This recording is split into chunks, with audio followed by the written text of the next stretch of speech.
हाय, तो फिर से इस मेरे नए वीडियो में आप सभी बीपीएससी टीआरई 3 के शिक्षकों का स्वागत है। आशा करते हैं भाई आप लोग स्वस्थ होंगे, मस्त होंगे।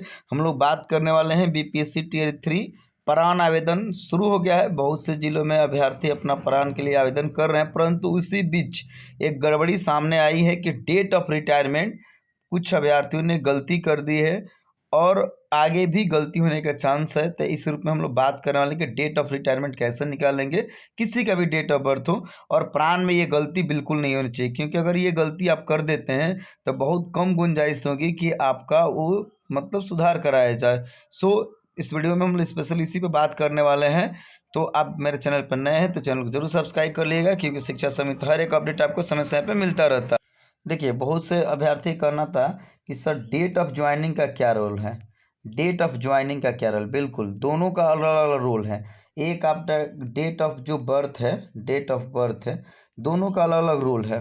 पहला डेट ऑफ जो ज्वाइनिंग है, इससे ये पता चलता है कि आपने किस तारीख को, किस वर्ष में, किस महीने में ज्वाइनिंग किया है, आपका सर्विस कितना बचा हुआ, कितना दिन आप और सर्विस करेंगे, ठीक है। और डेट ऑफ बर्थ से आपको पता चलता है कि आपका 60 साल सर्विस कब पूज रहा है।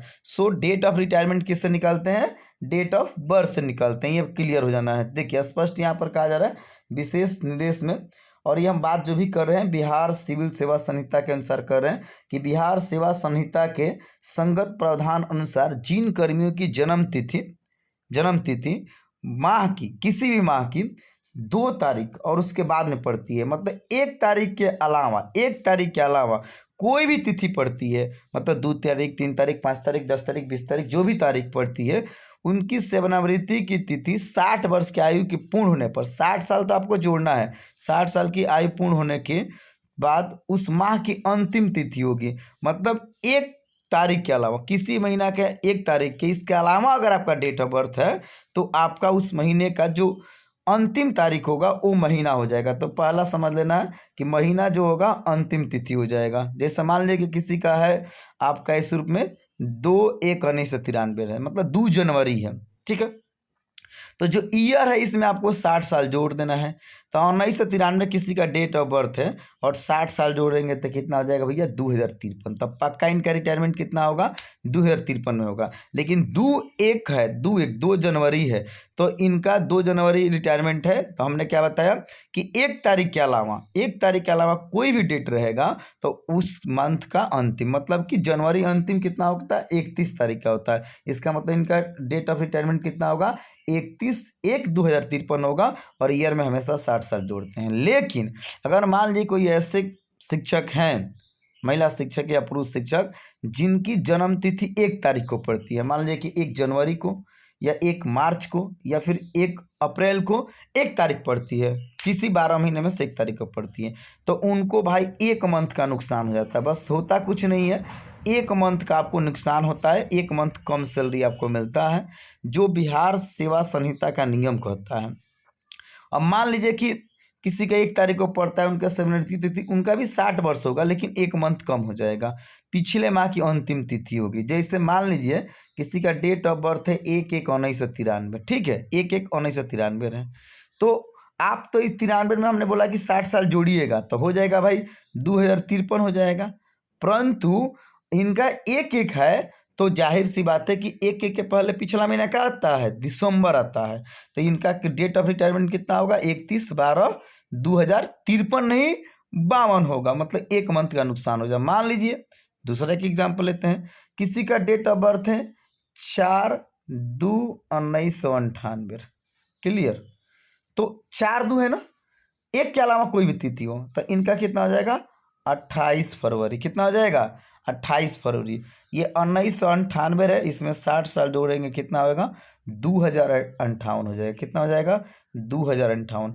आपको ईयर में 60 साल जोड़ देना है और डेट क्लियर कर लेना है। डेट 1 तारीख के अलावा कोई भी तारीख पड़ेगा तो जो महीना चल रहा है उसका अंतिम तारीख हो जाएगा, और 1 तारीख पर है तो उस मंथ का पिछला मंथ हो जाएगा। क्लियर। मैं समझता हूँ कि आप आसानी समझ गए होंगे। इसलिए जब आप प्राण के लिए अप्लाई कर रहे हैं तो आप ये ध्यान रखेंगे, गलती नहीं करेंगे। आपको ज़्यादा डाउट्स होगा तो आप कमेंट कर लेंगे। और डेट ऑफ ज्वाइनिंग में भी ध्यान देंगे कि जो आपका डेट ऑफ ज्वाइनिंग है 15/5/2025 या 16 जो भी आप ज्वाइन किए हैं वो सही सही डालेंगे। ये 2 पॉइंट्स होते हैं जो गलती बिल्कुल नहीं करना होता है आपको। अब अगला चीज़ होता है P pan. P pan number जो होता है उसको आप गलती नहीं करेंगे। पी पैन नंबर के जगह पर क्या डालना है, तो आपको बीपीएससी वाला रोल नंबर डालना है। क्या डालना है, बीपीएससी का रोल नंबर डालना है। और एक आध दो जिलों में लेटर निकला है, वहाँ पर आपका टीचर आईडी की बात कर दी गई है। जो आपका प्रोविजनल नियुक्ति पत्र जो मिला था ना, या आप काउंसलिंग कराया था, तो नीचे कॉलम में आइएगा तो वहाँ पर दिया होगा टीचर आईडी, तो वहाँ पर बात किया गया कि आप टीचर आईडी भी डाल सकते हैं। बिल्कुल डाल सकते हैं। हालांकि अगर 38 जिला में से 35 जिला की हम बात कर लेते हैं तो आपको पी पैन नंबर के जगह पर क्या कहा गया है, बीपीएससी का रोल नंबर डालना। हालांकि दोनों में से कोई एक डालना है आपको, कोई दिक्कत नहीं है, क्योंकि विभाग को वेरीफाई करना होता है तो उस रूप में जिला में अलग अलग बातें हो सकती हैं, परंतु दोनों सही है। और आपको हमेशा ये ध्यान रखना है कि देखिए स्पष्ट कहा जा रहा है 3 नंबर पॉइंट पे, यह सुनिश्चित हो ले कि आपका फोटो और हस्ताक्षर साफ साफ दिख रहा है, ये तो जानना है। नाम, पिता का नाम, जन्म तिथि, योगदान का तिथि अंकित करते समय विशेष सतर्कता बरतेंगे, क्योंकि एक बार प्राण नंबर निर्गत हो जाता है, अगर एक बार आपका प्राण अलॉट हो जाता है, प्राण नंबर आ जाता है, तो ये बाद में सुधार नहीं होता है और नहीं होगा। इसलिए भाई ध्यान देंगे इस बात को, बहुत ही जिम्मेवारी है। अगर आपका ऐसा हो जाता है, देखिए ऐसा कहा जा रहा है किसी विद्यालय अध्यापक द्वारा अपनी विवरणी भरते समय किसी प्रकार का त्रुटिपूर्ण होता है तो उसकी सारी जवाबदेही यही होगी, और पीपैन नंबर रोल नंबर। तो मैं समझता हूँ कि आप डेट ऑफ रिटायरमेंट आसानी से निकाल लेंगे, ठीक है, और आप बहुत सावधानी से प्राण अप्लाई करेंगे। बाकी किसी तरह का डाउट हो जरूर आप लोग कमेंट कर दीजिएगा। वीडियो अच्छा लगे तो वीडियो को लाइक कीजिए, अधिक से अधिक शेयर कीजिए। ओके, जय हिंद, जय बिहार।